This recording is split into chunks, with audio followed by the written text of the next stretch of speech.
Saudari-saudara yang dikasihi Tuhan, saya ingin mengajak mendahului homili hari ini dengan menyanyi lagu nasional. Saya sendiri mungkin gergal geradul nih, nek nyanyi bareng mbok menawa lengkap lirik engko. Lagu ini loh. Tanah airku Indonesia. Apa kira-kira? Negeri elok. Ya kita berdiri yuk. Iso ngiri. Silakan. Indonesia, gitu kan. Yuk. Tanah airku Indonesia,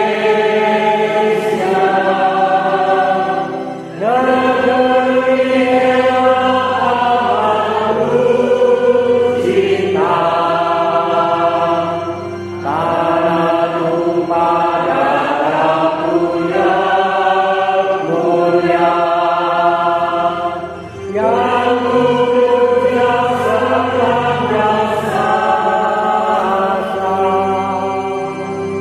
Tanah airku aman dan makmur, pulau delapan dan aman subur, pulau melati pujaan bangsa sejak dulu kala.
Terima kasih, silakan duduk.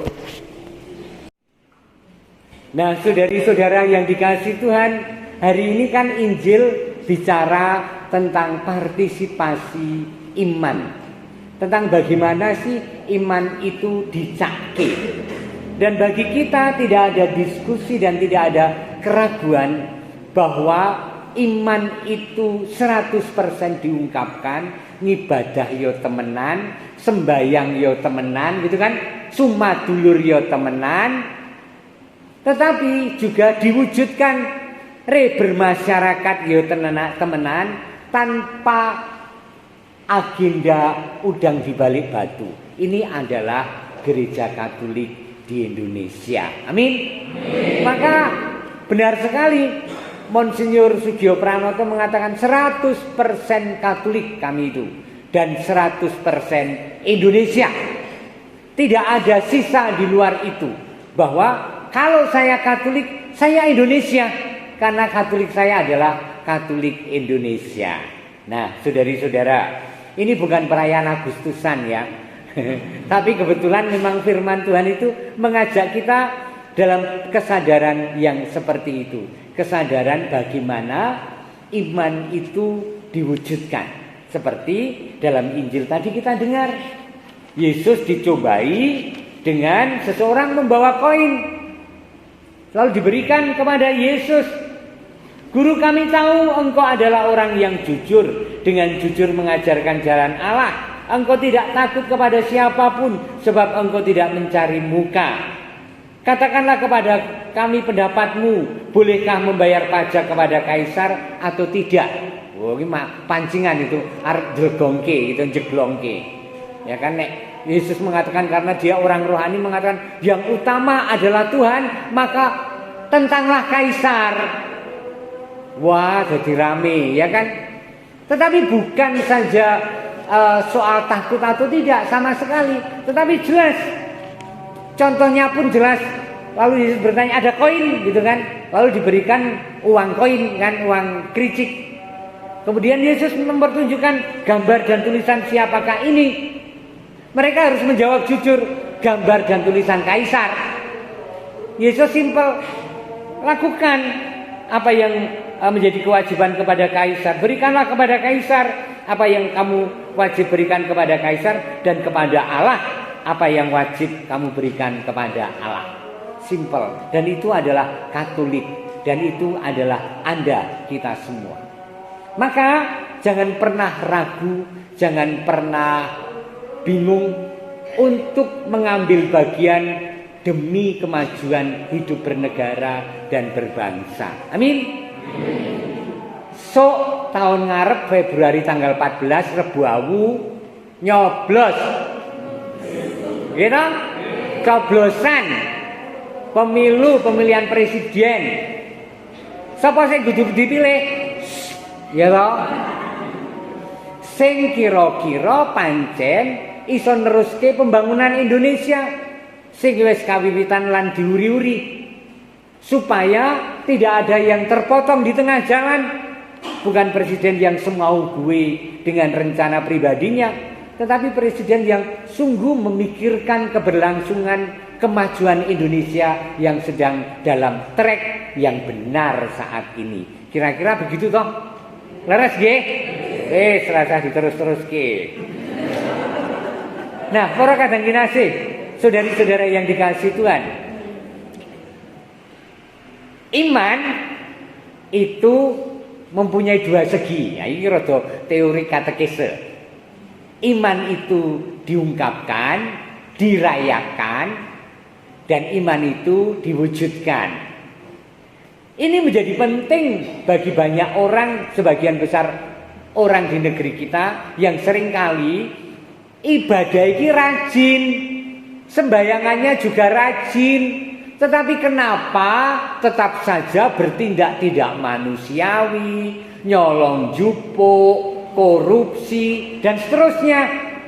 Padahal di satu sisi imannya seolah-olah baik, berdoanya ya rajin, ngibadahnya ya rajin, tetapi kehidupan sehari-hari kok tidak mencerminkan siapa dia seorang beriman itu.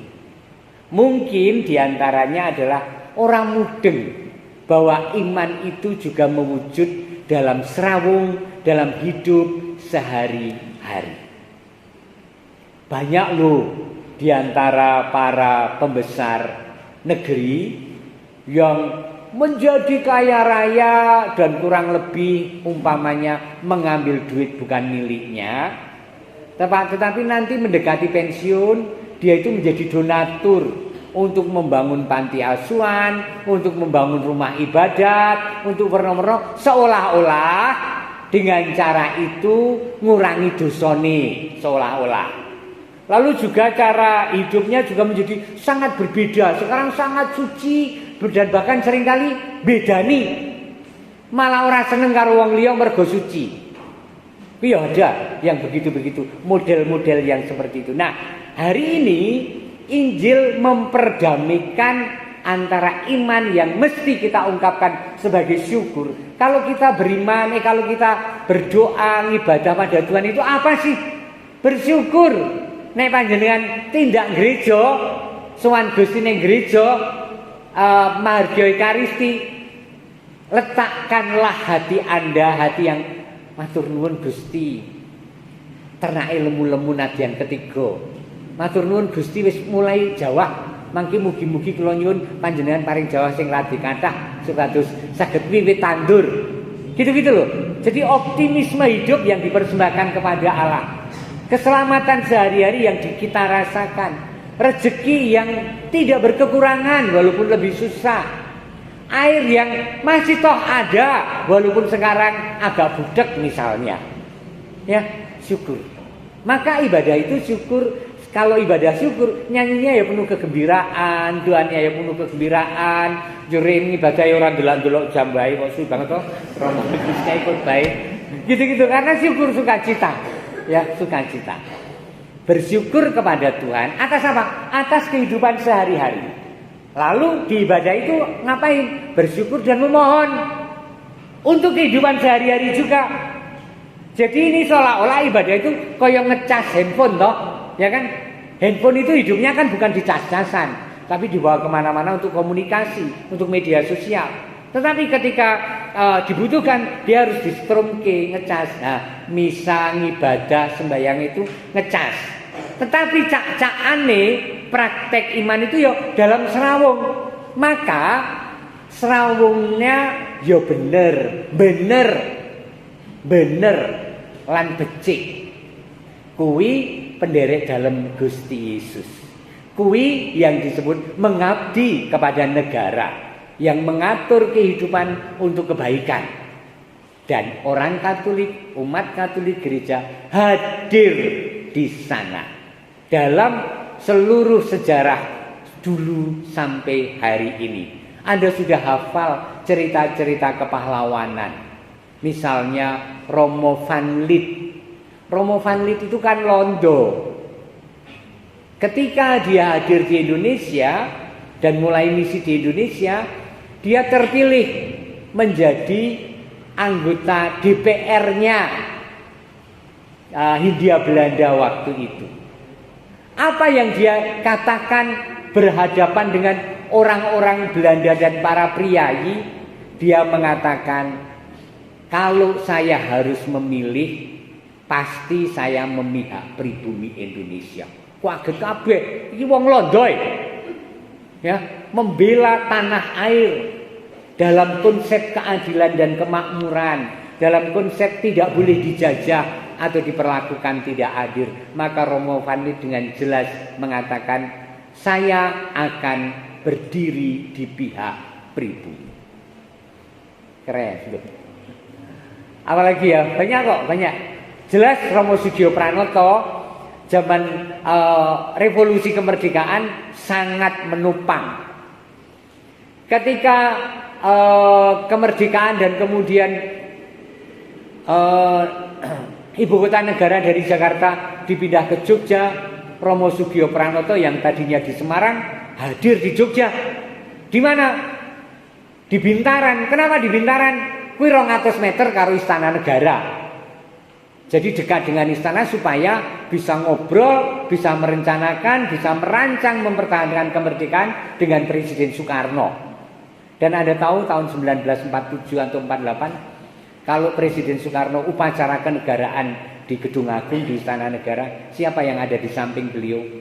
Monsinyur Sugio Pranoto. Keren orang. Keren banget. Tetapi memang orang ini, beliau ini menopang dan menyokong habis-habisan bagaimana Indonesia tetap merdeka. Maka Monsinyur diantaranya adalah kontak dengan negara-negara Eropa dan Vatikan yang pasti sangat dihitung oleh seluruh dunia untuk segera mengakui kemerdekaan Indonesia.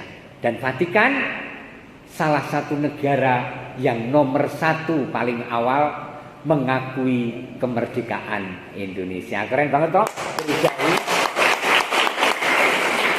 Tetapi tidak usah jauh-jauh, kita di Mento, kita di Wonogiri, kita dimanapun, kita pun menjadi nomor 1 kalau harus mengambil bagian untuk kemajuan desa, kemajuan RT, kemajuan hidup bersama atas dasar Pancasila dan pluralitas yang memang ada dan tanpa udang di balik batu.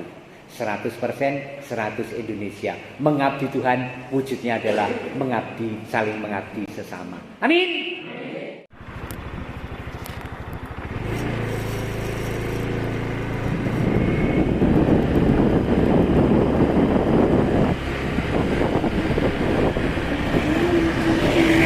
Saudara-saudara, saya berjalan pelan memasuki kawasan Alas Betung dan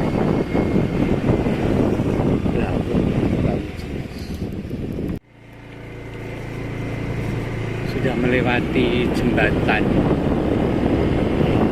Awan Sulu, pulau dari merayakan Ekaristi ini kan Sabtu sore di wilayah Mentong. Nah ini kita memasuki alas kedua. Sudah ada beberapa lampu matahari, tapi rata-rata adalah sangat sepi. Dan orang menganggap alas ini alas yang teramat. Mudah-mudahan tidak ada apa-apa. Saya memasukinya. Untuk sekarang sudah ada lampu-lampu jalanan. Dan di sana ada satu warung ya di tengah alas hutan. Ini warungnya masih buka ternyata. Tentu saya tidak mampir. Saya akan terus untuk segera sampai di Pasuruan dengan selamat.